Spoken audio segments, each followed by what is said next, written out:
Yes. Good morning, dear friends. Welcome.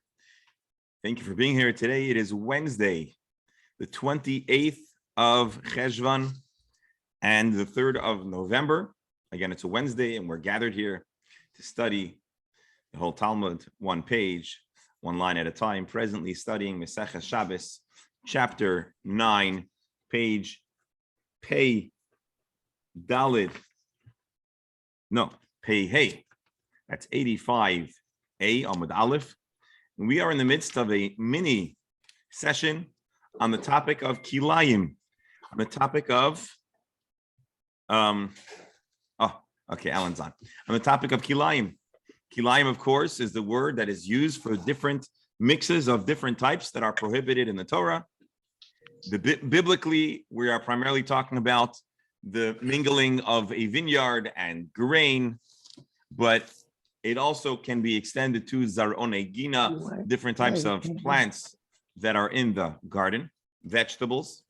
And there are restrictions for how one is to maintain and manage and plant those plants. And so our discussion is a strategy for sneaking in the maximum number of different types in a small garden patch while preserving and ensuring that there is ample space between them so that they are not being yonik from the same space, which in turn would indicate a commingling of the different types of plants. That is the gist of our discussion. Now,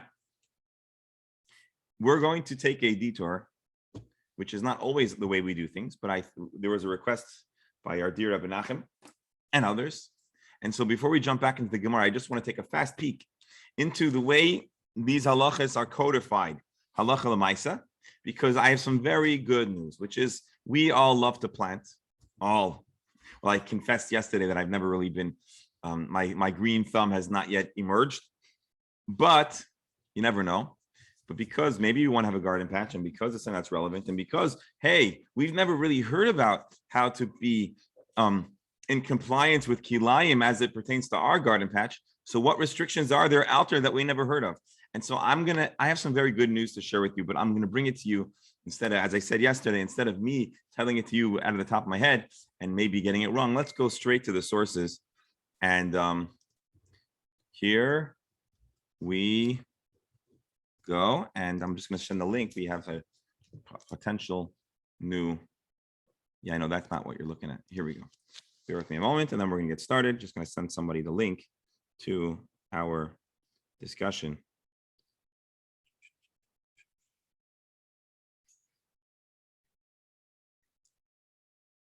So here we go. So Rabbi Nachum, you asked the question, and that was, again, how do we manage farming? Or if you have a little plant, how do you deal with it? Oh, by the way, I hit mute on when I started. Please unmute. We'd love to hear your voice, questions, comments, concerns, disagreements. It's all welcome, within reason. And so please feel free to do so. For some reason, we don't have a translation for this. For some reason, we don't have a translation, so you're going to have to take my word for it. I'm going to do this fast. Hazoreya shnei minei tevua, o shnei minei yirakot, im zera hakerem. If a person plants 2 types of grain or 2 types of vegetables, along with a seed of the vine, grapes, well then, one would receive lashes, achas mishum, and the Rambam is going to present for us the 2 verses that tell us, Sadcha lo sizra kilayim, don't make your field kilayim, mixed types, achas mishum lo sizra karmacha kilayim, and the second verse, because we are told in Devarim that you shouldn't plant your vineyard kilayim. That's the first opening. This is chapter 5. Can I ask you a question? Go ahead. So let's assume what constitutes a keren. So do me a favor. The majority is grapes, and then you take and you just 1 row out of a whole field you put in wheat. So does that make it? Is it sadcha or is it karmecha? It would be karmecha, so you would be chayav only 1. So it could be plausibly either way, but I do me a favor. Let's stay out of the intricacies because it is a very complex halachas. I want to just get the basic building blocks, and particularly I want to get the good news, which I'm going to share with you in a moment.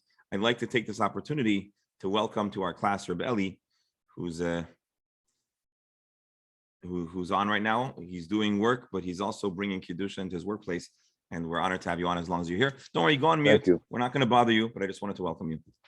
So this is we can dig more into the details, but I first want to get the basic building blocks. Rabbi Nachum. One is not culpable. One does not receive lashes for planting kilei hakerem, kilayim of the vine. Achi Yizra be'eret Yisrael chita u'soira bechartzim b'mapaylas yad.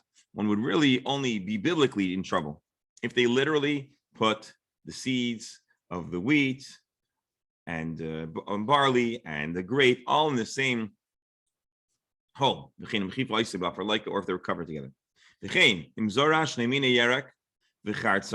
Similarly, if you place two types of vegetables and a grape seed, or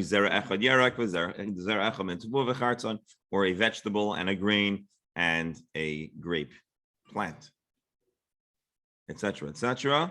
So this is kilei hakerem.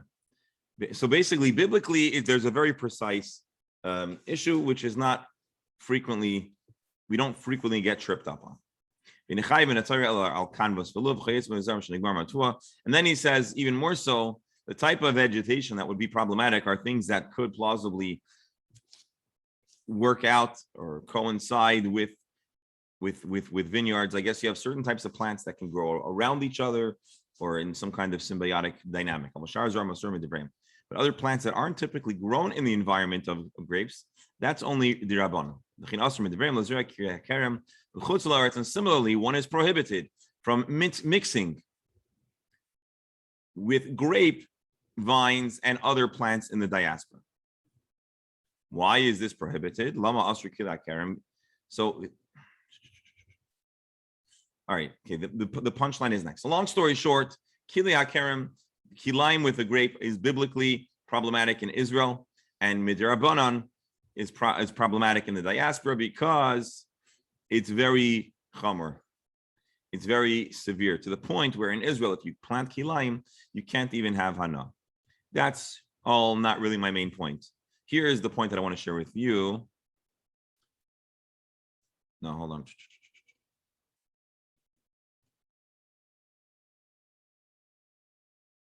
Bear with me, hold on.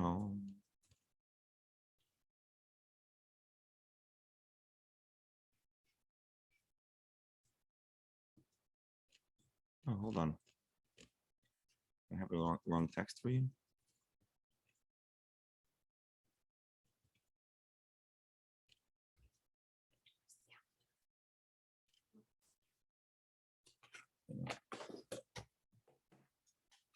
All right, so in the moment, I must have bounced. I had the text set up. Long story short, and I'm going to show it to you in the Shulchan Aruch. Long story short, kilei hakerem, vineyard-related kilayim is prohibited even in the diaspora. However, kilayim of two different types of vegetables, two different types of items in a vegetable patch, that is exclusively prohibited in Israel. In the diaspora, we do not have these extreme restrictions regarding how to manage our vegetable patch. Those restrictions are reserved for when planting in Eretz Yisrael. In the diaspora, however, for the most part, with rare exceptions, one is not prohibited from growing multiple types in one garden patch.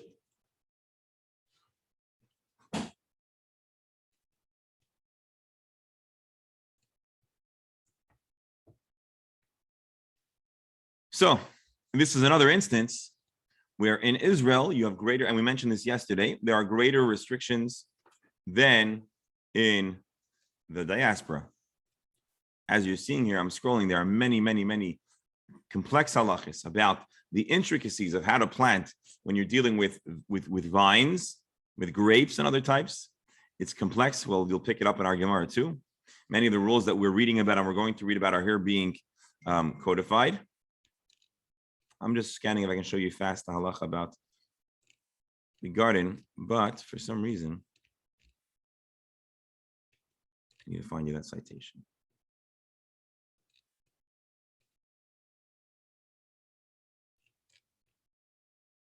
Oh, here, because I was in the wrong place. That's why. Here we go. Real fast, and we're going to jump into the Gemara. If you plant two types of plants in Israel, lashes.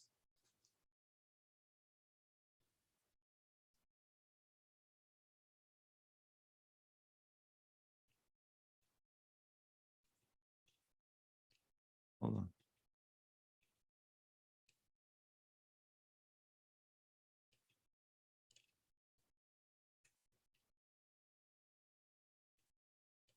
All right. If I don't find it in a second, you're just going to have to take my word for it for now. And I'm going to have to do the search for it on my own time.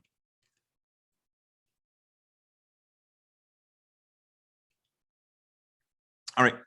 For now, you're going to have to take my word for it. It's in here, but I gotta highlight the right halacha. So anyways, long story short, in case you're wondering, in Israel, biblically, one is prohibited from commingling all types, and even the types that are not biblically a problem, you still don't do. In the diaspora, the main issue is grapes being commingled with other types and harkava, which is grafting. Grafting remains prohibited on Shabbos. However, so from what you're saying, yes, then it, when it comes to vegetables, then it's a mitzvah tluya ba'aretz, and it's not the kilayim. I mean, correct. Because if it would be Correct. the issue of kilayim, it would be outside of Israel too. But because the point is, only it's in Israel, that's only a mitzvah tluya ba'aretz. correct, because it's only the Rabbanan But if it's not, that's preserved exclusively but for kilayim is Israel. from the Oraita. Yeah. No, unfortunately, I cannot get the text of the Shulchan Aruch Harav online, or it's not all online. So I only have here one last text before we go into the Gemara, a summary. So Reish Tzadik Vav, that's what we were zooming through before in the Shulchan Aruch, the regular Shulchan Aruch of the Mechaber, Rabbi Yosef Karo. So here we have a summary. The prohibition of kilayim. And it's in English, actually, so maybe I should have just gone to this text. In Eretz Yisrael, you may not plant two species together. You can't plant a kernel of barley, wheat, lentil with a bean. We read this already in the Hebrew of the Rambam. One who transgresses this command transgresses biblically, kilei zerayim, the biblical prohibition of zerayim. In chutz la'aretz, one may plant kilei zerayim even lechatchila. The laws that the Torah write about kilei zerayim are exclusive to Israel. This is a halacha l'maish Sinai. However, and this is the other point that I wanted to show you in the Shulchan Aruch, but here, harkavas ilanes, which is grafting, and kilayim, that's commingling types of other of plants with grapes, that is prohibited even in the diaspora. And as we saw, the reason, because its prohibition is so chamer in Eretz Yisrael that it's asur b'hana, it's entirely prohibited. Therefore, it cannot be done in the diaspora. Now, here's an important point. All of the plants that our farmers that we talk about, a garden patch with carrots and tomatoes or whatever, they don't become a hybrid. There's no such thing, to my knowledge, in nature of a carrot of a tomato and a carrot becoming a hybrid. It doesn't work. Again, I'm not a farmer, but even I believe that is true. However, grafting or other types of hybrid. Hold on. I said in nature. However, there are ways to manipulate and cause certain plants to grow a hybrid. And so that is prohibited, it says here, once you cover the seeds in the earth. And we'll leave it at that. So there. But the punchline, which is really what I wanted to show you, and what I failed to be able to find for you in the Shulchan Aruch on the fly, is the point that in chutz la'aretz,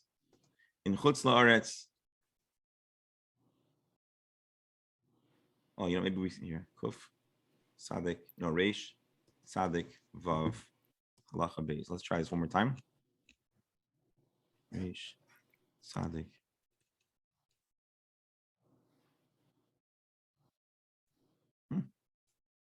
No.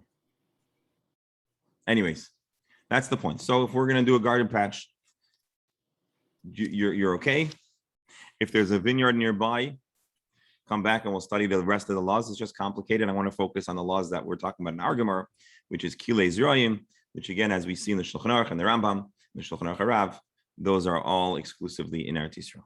So we could, and now you understand, Dr. Menachem, why all your years in Teaneck, no one ever screamed at you when you're planting your garden that you should be more mindful, because indeed it is not a problem. I'd be curious to hear if Rabbi Menachem or maybe Rabbi Menachem Mendel, our Israeli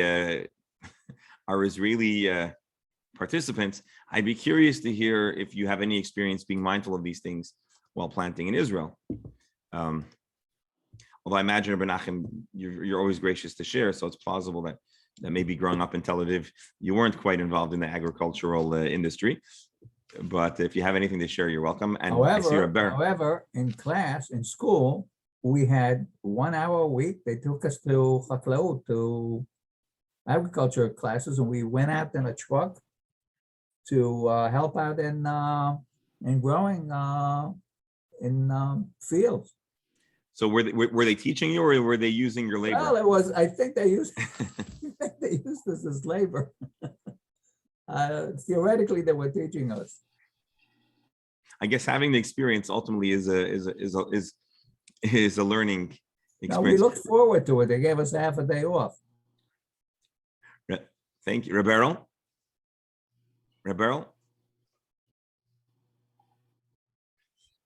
Rabbi, even the basic things are manipulated. At Hebrew U, the biggest source of income in research was cherry tomatoes, which were invented in Rehovot until we came up with the Alzheimer drugs. Also, the color of tomatoes, the color of carrots, the color of peppers is manipulated. But is it manipulated by selection? Is it manipulated by selection? I have no idea, but I imagine they have to consider this. So I'll tell you, I don't remember, know, but I'm just. I remember someone sharing with me a clip about the carrots in particular. I believe that carrots were not in nature exclusively orange, and what was it? The Laurent or Lorraine? I don't know. The kings that were very into the color of orange. I guess that was their family name or whatever. And it became, I guess they were not engineering, but they were selecting and planting and preferring the carrots. I believe it was carrots that were color orange. And that ultimately led there's something about that. We can Google it, but then we have to get into the Gemara. We have a couple of from people in Rehovot that I know. I'm going to ask them if they consider it at all. Let's see, is there anything? Google's not helping me out today. Okay. Do one more thing. We're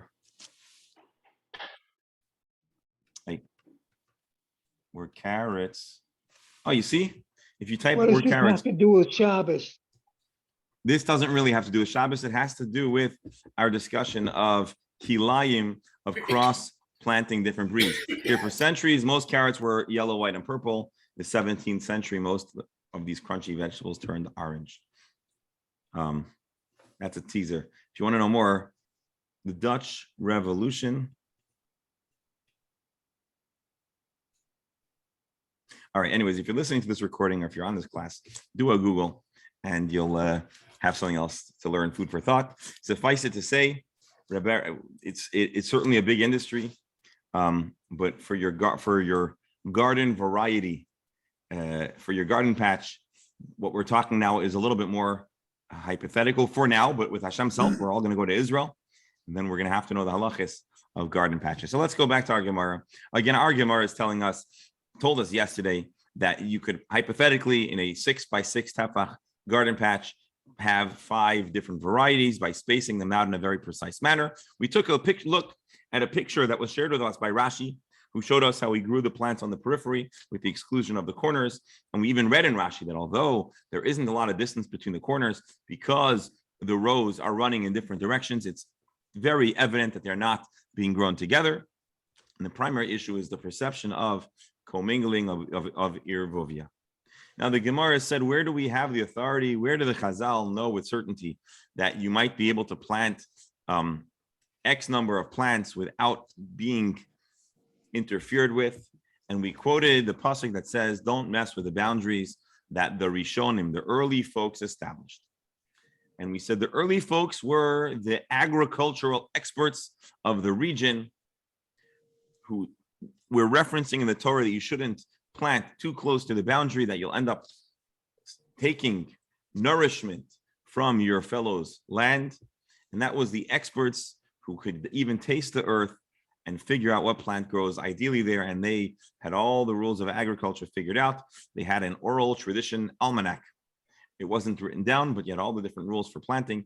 And based on their expertise, we are instructed to be mindful. And they ultimately established that there should be these distances between plants. The intention in this pasuk is so as not to weaken your neighbor's plant, but ultimately these same ideas can be applied to our discussion of how much distance needs to be between two different types of plants. We're now on Pei Amud Aleph, and as I told you, for me, this discussion is a little bit more of a learning experience than even some of the other subjects. So let's go through this step by step, line by line, and let's walk out of here with our more educated and informed. And of course, it's going to be, as always, a special process wading through the Talmud. So let's see Rav Asi's question or statement here.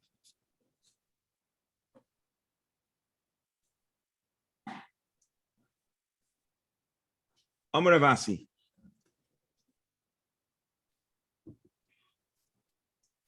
Isn't it for you? Maybe capital C. All right. Amar Rav Ashi. Rav Ashi said, Aruga, when we say that a garden bed is 6 by 6 tfachim, let me just change the layout for Aruga teicha shisha chutz migvuleha. When we said that a garden bed is 6 tfachim by 6 tfachim, 6 handbreadths by 6 handbreadths, those dimensions exclude the boundary around it. So it's really 6 by 6 and a fraction. Tanya nami hachi, and indeed we have a brisa that asserts the same. Aruga toicha shisha, a garden patch, the inside space, not the aisle, if you will, not the periphery, the edges, that's 6 by 6. Let's read Rashi. Amrav Ashi Aruga. Amru shetzricha liyizvav. When we say that a garden patch, so we want to follow the laws of Kilayim and we want to maximize the diversity of our little garden patch. And so we're going to follow the Mishnah's suggestion to plant in that formation. So, and we said you need to have 6 tvachim. It's 6 tvachim plus the edge. What does it mean? What are the boundaries of a garden patch? The way they would work is around your garden patch, they would leave an area that was bare, flat, smooth, no plants. You know, you have to water plants. And you don't want you or your workers to be stepping on the actual plants. So you had to create a space that you weren't going to ruin the plants to get around, to water it, to weed it, to do whatever else you needed to do in the service of your garden patch. Ravashi is teaching us, when we say 6 tvachim, we don't mean that included in the 6 is also the area that you leave plain, empty. Because then you're ultimately left with a much smaller space. And so ultimately we're talking about 6 tvachim, but then you also have the additional boundaries that are kept bare.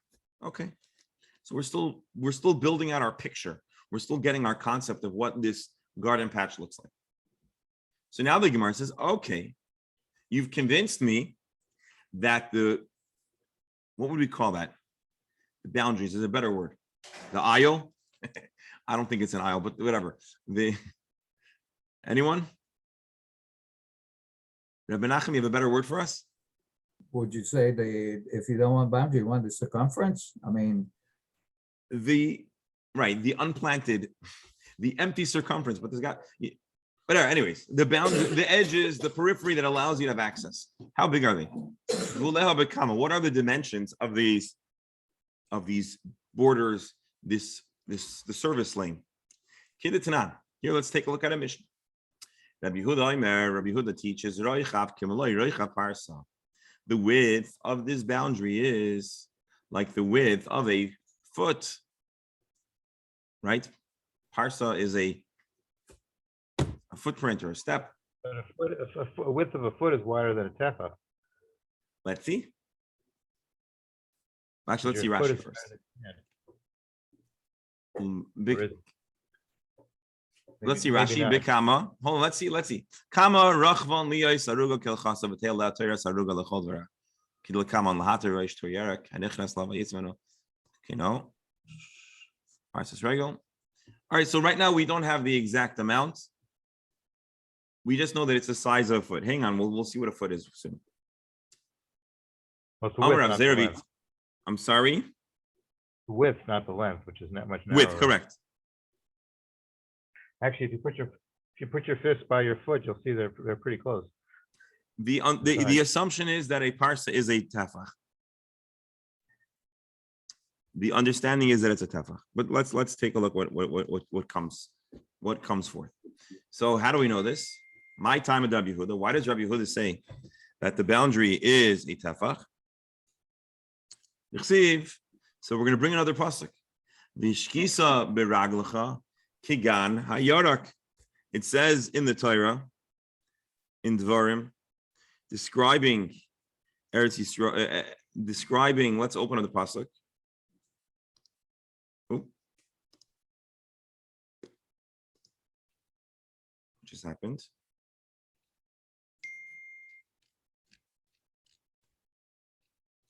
Let's open the pasuk here for a moment.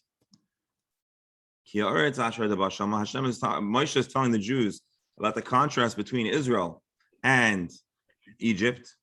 He says, the land you're entering, like Eretz Mitzrayim, it's not like Egypt. I'll show you Misham. That in Egypt, the grain is watered from the Nile. Vishkisa biraglecha, they would water it with your foot, which you see here. The translation says your own labor. Let's see what Rashi says here. Vishkisa biraglecha, Eretz Mitzrayim. You have to bring it by foot. You have to transport it from the Nile, or they created channels to draw the water, canals. So, anyways, although literally biraglecha means you have to schlep it, what does the word raglecha literally mean? You would water it with your foot. And so my regel tefach, and here again, Mark, is the confirmation for your question. Just as a foot is the width of a tefach, af gvul nami tefach, so too a garden needs the space of a foot of a tefach around it to service it. Rashi. The word, the literal translation is l'hatin al ksafecha mayim. You carry on your back, on your shoulders, water. And you walk by foot. You go around the garden, spritzing on the water. Now, what does the Torah need to add this word with your foot? To teach us that the way of watering a garden, watering plants, is with one's foot. And so from here we infer the halachic. From here we infer the halachic fact, if you will, that it is a foot's width.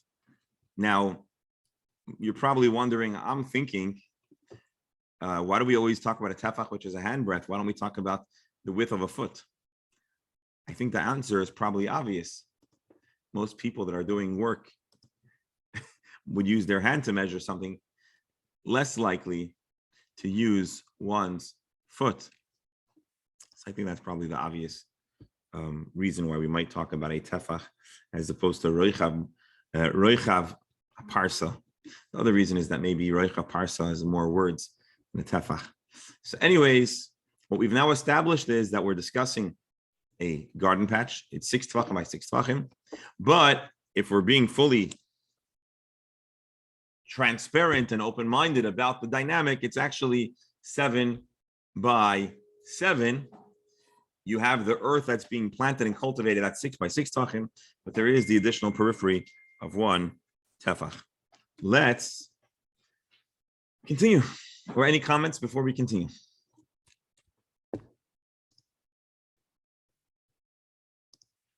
All right, let's continue.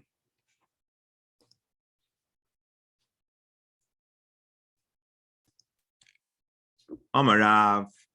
So now we're going to have a macro comment in machlokes between Rav and Shmuel about what the broader scenario our Mishnah is discussing. So again, what happens here is our Mishnah tells us, a garden patch, 6 by 6, 5 different types. We're zoomed in with the camera and all we see is a single garden patch. But what's going on in the neighborhood? Are there other garden patches? Are there other fields? Is there other stuff going on in the room? What's the story?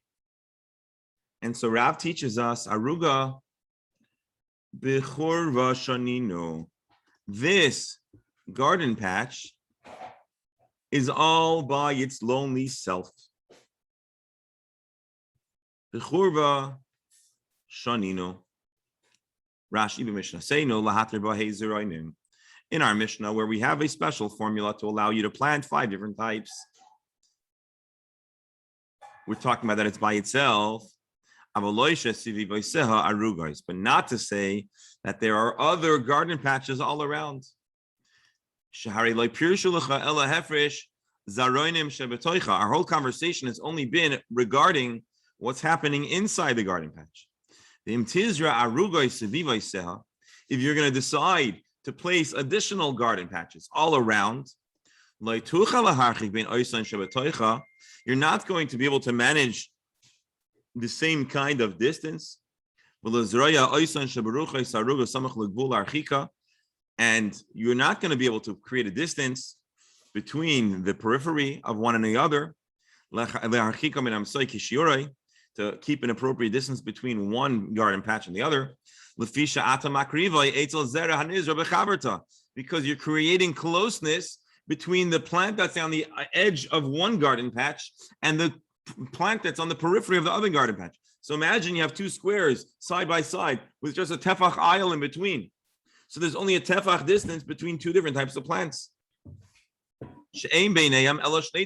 actually, I misspoke. There's only 2 tvachim because you're assuming that each garden patch has its own aisle. At least that's what it sounds like. But in truth, ideally, there needs to be 3 tvachim of distance between different kinds of plants. And so Rashi says, Rashi is explaining that Rav is telling us that the whole chiddush of our mission, which allows us to cram 5 different types in this small garden patch, is exclusively when this garden is in isolation. Because otherwise it's not going to work. So the Gemara says, that doesn't make sense. It's got to be, it should be able to work even if you do have other gardens, because we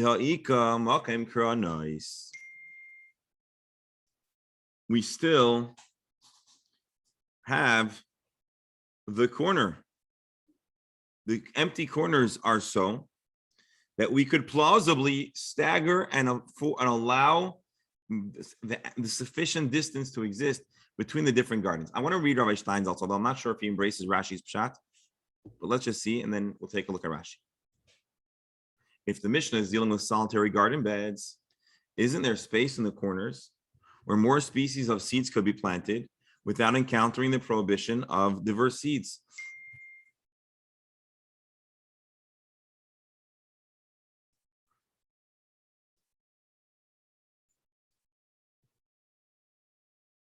So if Rabbi Steinsaltz is saying, if there are no other gardens, then we should be able to squeeze in more. But let's read Rashi. Why are we compelled to assume that this garden is in isolation? And it's not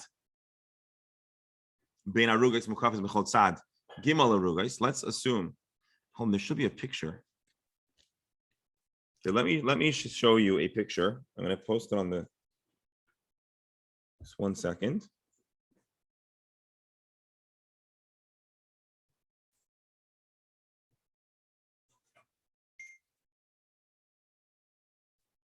Hang on. I'm trying to post you a picture so we can visualize it.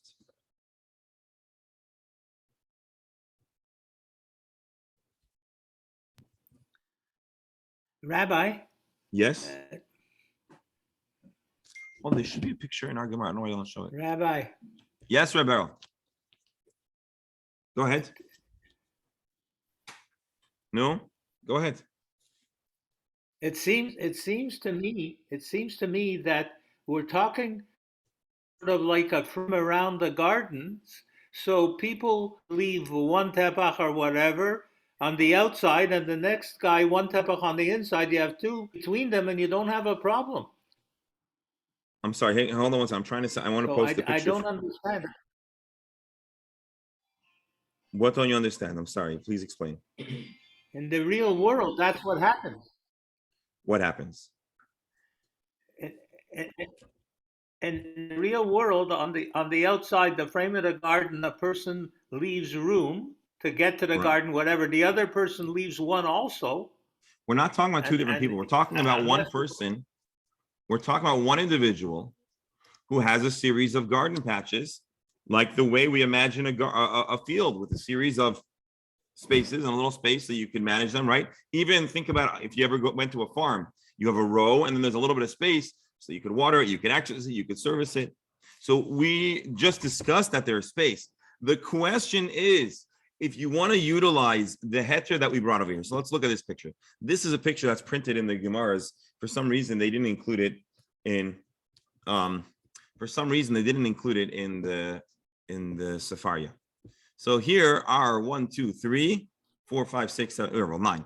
Here are 9 garden patches, right? So imagine you have a big field and you have a bunch of garden patches. The question our Gemara is asking, or the question that Rav is saying, is that you can only rely on the heter when you have one garden patch, but you could not squeeze in so many plants when you have multiple garden patches. That's what Rav says. The Gemara's question is, what are you talking about? We could shift around the corners in such a manner, at least this is, I believe, Rashi's interpretation, so that they're never directly aligned, and so that there is an angular distance between greater distance between the plants of the different garden patches. So if you would utilize the corner and stagger it as it's being portrayed over here, you could plausibly have sufficient distance to allow you to plant more than one type. And so the Gemara is asking to Rav, why do you say it needs to be in isolation? We could make it work. The ha'ika makom kronis. We could always say the ha'ika b'chol aruga makom kronis v'yisav atiyachol lahamshich zera garan shetizr b'side bulan shalzu litzafim v'shalzu l'darim. You could stagger them in a manner so that you could still fit 5 different types, and they are not too close. But Go ahead. But even when you set them up like that, you still have at least 2. 2 tvachim distance. No, at least 2 plants, because at the edge of each corner would be next to the edge of the other corner. I don't know if you follow what I'm saying. I know what you're saying. You're talking about here and here, right? Exactly. So even though also, so you'd have all you need for kilayim is 2. But So, 2 tvachim. Is that No, enough? but if so why the whole question? If there's 2 tvachim anyway, then why the whole question? The whole question was they're too close to each other. But even in that picture, you still have two plants that are closer than the three. All right, trucks. so trim it so that it's not as long. I'm saying, I mean, there are other discussions about, but to make things simple, Yeah, but they're going in different directions, so remember we said before, they're in different directions, it was clear that they weren't together. no, here No, they are I growing the underst- same. I understand. Oh that yeah, they're yeah, not- Mark, you're right. Mark, hold on, no, Mark actually just said good. Basically, this row and this row are growing the same direction. So there are greater concerns than this row and this row. They're going two different directions. So let's for a moment forget about this dynamic. Forget about this dynamic. The dynamic, yeah, I know. I know. I don't want to get too complicated. I want to just keep it simple. So suffice it to say that we have an added distance. It's not quite 3, but it's more than 2. So that's the Gemara's question. Let's keep it simple. Again, even if you're not in isolation, we could still engineer it so that there is additional It's 2 distance. 1/4. Amri Bey Rav Mishmei de Rav. The answer that was given as to why Rav does not believe that it could work if it was along with other garden patches. We're talking that ultimately the corners were full and therefore they cannot be staggered. So where it says, so if that's the case, plant on the outside. Let's read over Steinsaltz. Plant on the outside, don't fill up the inside. And so there are ways that you can maximize your land. Let's see Rashi.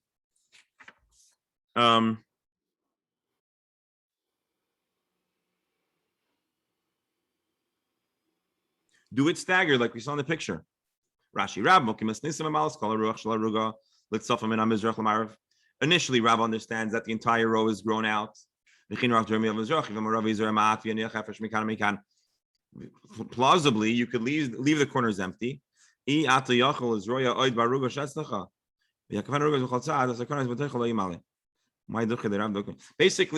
let him shift things around so that there are still staggered and still not in the proximity that is problematic. So the Gemara answers, so maybe, again, I'm trying to simplify things. This is in truth quite a complex and mathematical Gemara, but I want to at least walk away with the basic picture. Basically, initially, he has the whole line, so leave the corners empty. So Rav says, I don't trust you. You're going to leave the corners empty. Not I don't trust you. A person might leave the corners empty, but then you'll forget the whole reason behind the whole arrangement because it's so complex, and you'll end up relapsing and having a garden that is not compliant with the laws of Kilayim, and therefore we want to create a standard that's not going to get us in trouble. So the Gemara says,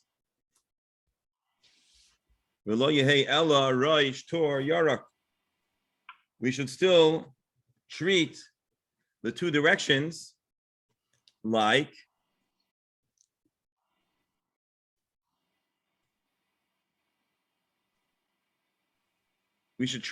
two directions of vegetables that are able to work. Why? Take a look at a Mishnah. Let's say you have 2 fields, and one field intrudes, meaning the way the borders were devised, intrudes or imposes into the other. Mutar, it is permissible, even though they are quite close.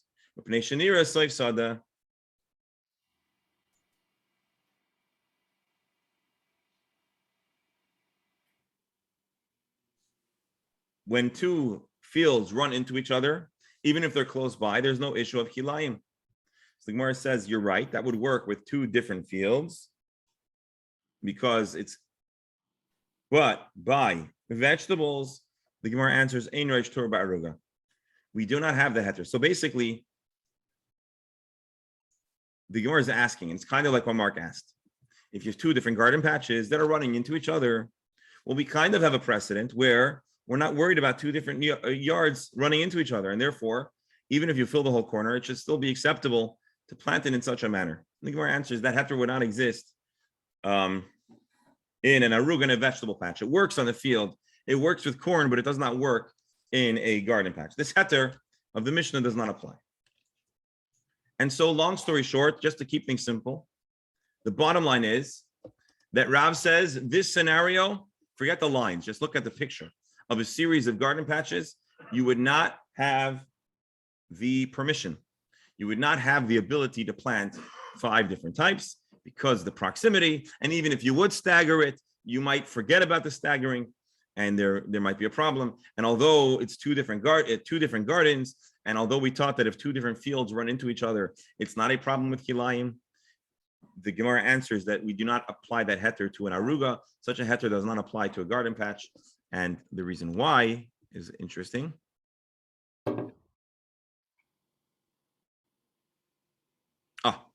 He says when you have 2 different fields interacting, or a field that goes into a garden plot, it's very visibly evident that we're talking about 2 totally different operations. But when you have 2 different garden patches doing the same kind of thing, it's not evident that they are apart. And halachically, to a farmer, in farmer psychology, he imagined it as one solid unit, one solid series of items, and therefore the heter of the Mishnah is not applied over here. Now, the reason, as I told you in the beginning of this Gemara, one of the things that's confusing, for example, is that there's a very large number of different shitot, how to understand the Gemara. We're sticking with Rashi, and we're trying to keep it simple, but suffice it to say, if we'll dig through the other commentaries, there are alternate ways to understand it. Long story short, Rav says a garden must be in isolation. It cannot be in an environment with multiple garden patches. Shmuel disagrees. Shmuel says no.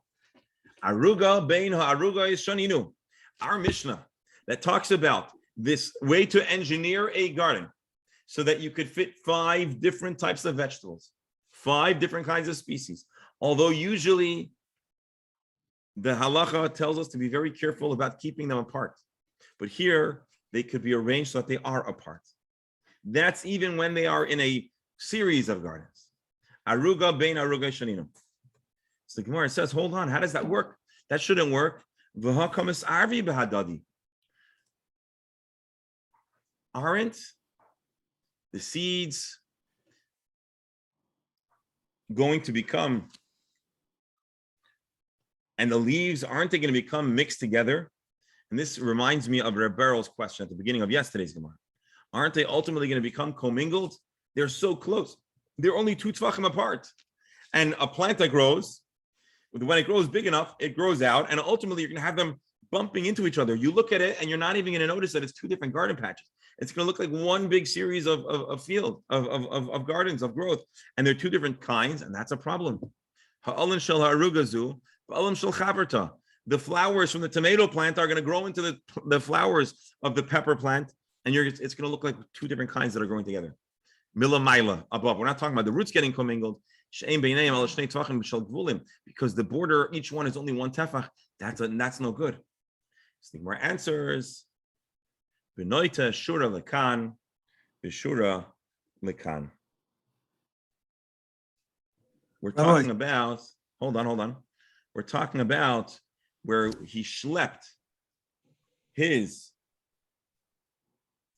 he planted the 2 lines in a staggered way, kind of like we visualize over here, if I understand correctly. He put 1 line here, 1 line here.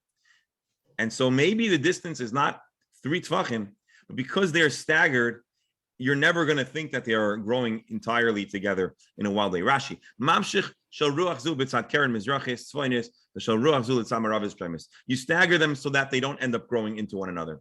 V'chein kulam. By the way, this whole discussion is not necessarily about optimizing your productivity. You could probably grow more stuff if you just grow all 1 plant and then leave 3 tvachim and then grow all 1 plant. Here we're talking about a halachic hypothetical to allow us to visualize, to envision how one might be able to grow the most diversity in a small field. And I was reading a memoir of a Jew from the Soviet Union who was sent from Moscow, where he lived, to some place far off because he did something.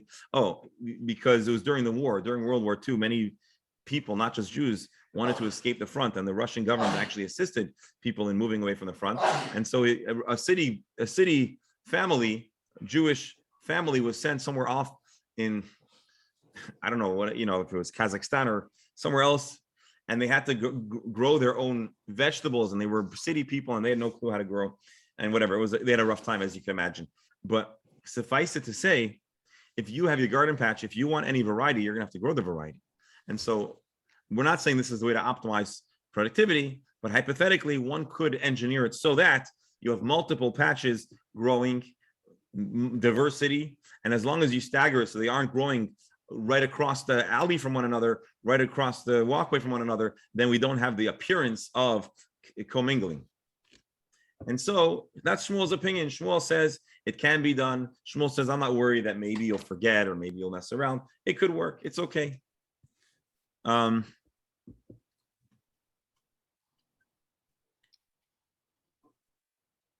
Rashi says, by the way, this was the discussion. This was the question we challenged Rav about. The Makom Karnes, Shmuel Shema Yamal Karnes. And Shmuel says, I'm not worried that you're going to end up forgetting and expanding the line. And then Rashi says, by the way, FYI, his teachers actually learned the Gemara a little differently, but he rejects it. I struggle with this as Rashi. And basically, there's a different interpretation on what a keren is. A keren in Hebrew means a corner, but apparently they translated it differently. But Rashi rejects it and gives the interpretation that we gave, which is, again, the corners are left bare, or we stagger them so that they can grow out. Let's just read the question, but we're going to probably have to continue tomorrow. Amar Ula says, Boy Mamarava. A question that they had in Eretz Yisrael. Hifkia telem echad al pnei kulam. What happens if a person created a furrow across its entirety? What does that mean? You have a garden, and I guess there was a ditch dug in between them. So does that ditch, at least that's what Rabbi Steindl says, is it considered demarcation between the garden beds if one dug a furrow? So we're talking until now about just 2 tvachim, and you're not allowed to grow them across from one another. What if there was a ditch which was a strong visual indication that they are not growing, there are 2 separate lots? By the way, Rashi has a different way to understand this, if I'm not mistaken.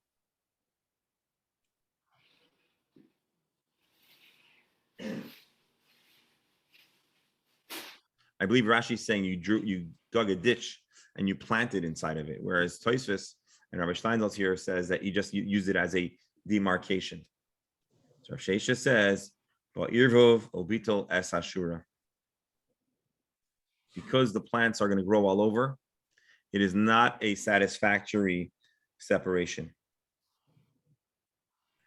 Amar Rav Asi disagrees and says, "Ein iruve mevatlas hashura." So Rav Sheisha says this doesn't work. By planting in the ditch in the middle, it becomes one big commingling of plants. And Rav Asi says, no, Ein iruve mevatlas hashura. This is not a problem. I want to stop over here. My dear friends, we have just a few more lines left on this Mishnah. Let's see, what is it? Rabbi, Yeah. instead of digging a ditch Mhm. or separating each one by so many inches, why can't they just put a cloth which is Mhm. elevated, a cloth maybe 4 feet high or something, or 3 feet high Mhm. along the edges, and then Okay. it's impossible for anything to grow on the other side. So you're saying like if you put up a fence, Well, you don't have to put up a fence because But I'm saying it's like- the seeds can go through the fence, but the seeds can't go through a white cloth or something like that. And that would solve the whole problem. yeah, possibly. Here we're talking about where there isn't. So we're talking about it's an open space. You have a bunch of gardens, and we're going through different hypotheticals and figuring out, does it set them apart or does it combine them? Tomorrow we're going to start back again over here in the question of Ula. We're going to review again the 2 different interpretations of Rashi and of Tosfos. We're going to see the answers, and then we're going to close out rapidly the discussion of Kilayim, and we're going to start the next Mishnah. Just to give a fast recap of today's Gemara, again, we're on a mini series on the subject of Kilayim, definitely a new uncharted territory for this Gemara Chabura. Until now, we've been talking primarily about Shabbos, but it was snuck in over here. long story short, the Mishnah talks about how to squeeze in 5 different plants. The Gemara today we picked up from yesterday. We talked about the history of the folks that had the Balpeh, Almanac Balpeh, the folks that lived the land, and they taught us about the distance. And we spoke about multiple. We spoke about the fact that there needs to be an aisle or an unplanted periphery to give access to service it. We said it's the size of the width of a foot, which happens to be a tefach based on a pasuk. And then we reviewed the machlokes of Rav and Shmuel about if this is only if the garden is in isolation or with others. But just to remember, we spent the first good 20 minutes or so looking into the Rambam, the Shulchan Aruch, and then a shorthand from the Shulchan Aruch Harav about the fact that the issues of gardening are primarily or almost exclusively an issue in Israel, not in the diaspora. However, there are issues of grape, how do you call it, vineyards, and there's still issues of grafting and other concerns. And for those that want to do extra homework, you can research how carrots became orange. But that is today's Gemara, dear friends. Thank you for joining us. Reb Eli, I hope you'll give us a stab once or twice more before you decide if you're going to tune in. You got to join us tomorrow and the day after, then you'll decide. So good to have you on, and want to wish you a lot of hatzlacha. As you bring Torah into your workplace, Hashem should send you tons of clients and business and parnasa barachava, and you'll be so busy you'll want to leave, but you won't leave because it's such a blessing. Thank you. Gentlemen, have a wonderful day, Shkayachal, and let's pray for loads of good news, health, and happiness for all of Am Yisrael. Amen. Please rejoin this link in just a moment to study Chumash with Rabbi Shalom Ber.